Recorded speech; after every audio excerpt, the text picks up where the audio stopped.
میرے نبی پاک نے فرمایا 3 کام کرو تمہیں فائدہ ہوگا.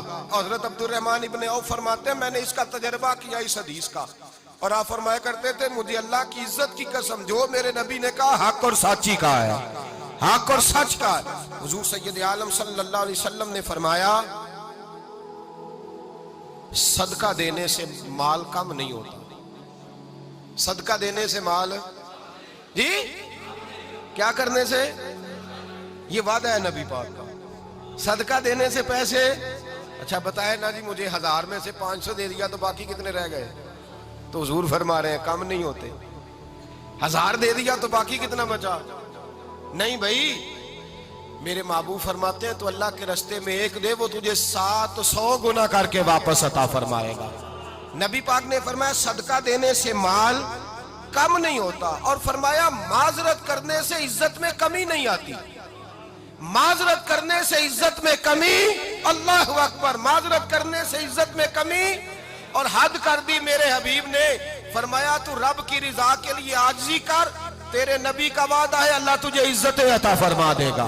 تو جھک جا اللہ کی رضا, عاجزی اختیار کر, سادگی اختیار کر, سادگی عاجزی کر, تجھے اللہ 2 باتیں اس میں ارشاد, ایک معذرت کر غلطی ہو جائے, اور دوسرا پہلے عاجزی کی بات سنے.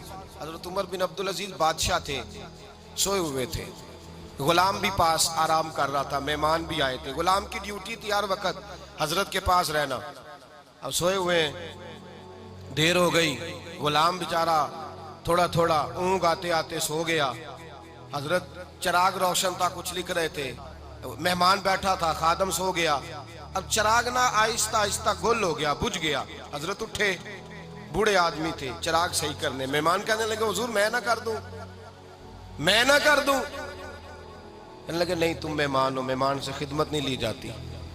تو اس نے کہا غلام کو جگائیے. فرمانے لگے ابھی تو بیچارہ سویا ہے اور نیند سے بیدار کر دوں. خود گئے, اس میں تیل دوبارہ ڈالا, بتی ٹھیک کی, جلائی, واپس آ گئے. وہ مہمان, اب بادشاہ کا مہمان بھی تو کو بادشاہ ہی ہوگا نا. کہنے لگا حضور آپ اپنے کام خود کرتے ہیں, کیا لفظ ہے, کیا حسن ہے, اور 2 جملوں میں کیا تاثیر ہے. آپ فرمانے لگے ہاں میں اپنے کام خود کرتا ہوں. جب میں گیا تھا تب بھی عمر بن عبدالعزیز ہی تھا, اور جب چراغ صحیح کر کے واپس آیا ہوں تو پھر بھی عمر بن عبدالعزیز ہی ہوں.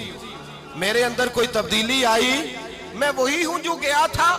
حضرت سیدنا فاروق اعظم رضی اللہ تعالیٰ عنہ فرماتے میں بیٹھا تھا, اور ابھی 3 دن ہوئے تھے نبی پاک صلی اللہ علیہ وسلم کے وصال ظاہری کو. میں بیٹھا ہوا تھا, 2-3 بچیاں آ گئی, اور حضرت ابو بکر صدیق رضی اللہ تعالیٰ عنہ کے سامنے آ کے بیٹھ کے رونے لگی.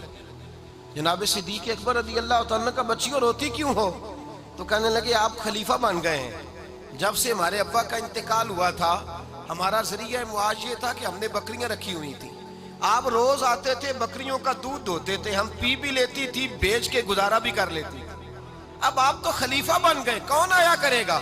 تو حضرت ابو بکر صدیق فرمانے لگے تمہیں پتہ ہے جو خلیفہ ہوتا ہے وہ تو خادم ہوتا ہے قوم کا, میں آیا کروں گا. حضرت ابو بکر صدیق روزانہ اٹھتے عصر کے بعد اور جاتے, خلیفہ ہونے کے باوجود ان بچیوں کی بکریوں کو پکڑتے, دودھ دھوتے, ان کے گھر میں دے کے آتے.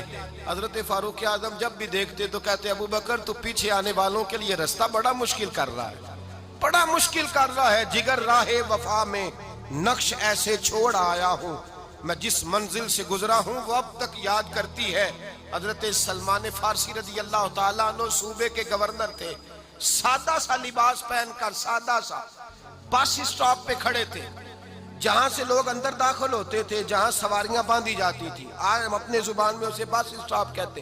باہر کھڑے تھے, کوئی مہمان آ گیا کسی کا, اس نے دیکھا سادے سے کپڑے ہیں, خستہ سی حالی ہے, اس نے سمجھا کوئی کلی ہے شاید, معاذاللہ کوئی ملازم ہے. کہنے لگا خادم ادھر آؤ, ادھر آؤ. آپ قریب گئے, کہنے لگے میرا سامان اٹھاؤ. امام غزالی فرماتے ہیں جب تو علم پڑھنے بیٹھتا ہے تو یہ بھی خیال کرنا تیرے اندر تکبر کا بوٹا نہ لگ جائے, عاجزی اختیار کرنا, عاجزی. سر پہ رکھا ہوا ہے سامان. حضرت سلمان فارسی نے, گورنر صاحب نے, اس آدمی کا, مہمان کا سر پہ سامان رکھا اور جا رہے. سنو اور غور کرو. جب جا رہے تھے جو آدمی بھی ملتا گورنر صاحب ہمیں دے دے. مہمان پریشان ہو گئے, کہنے لگے حضور آپ گورنر ہیں؟ فرمانے لگے نہیں, یہ تو میرا دنیا داری کا نام ہے جو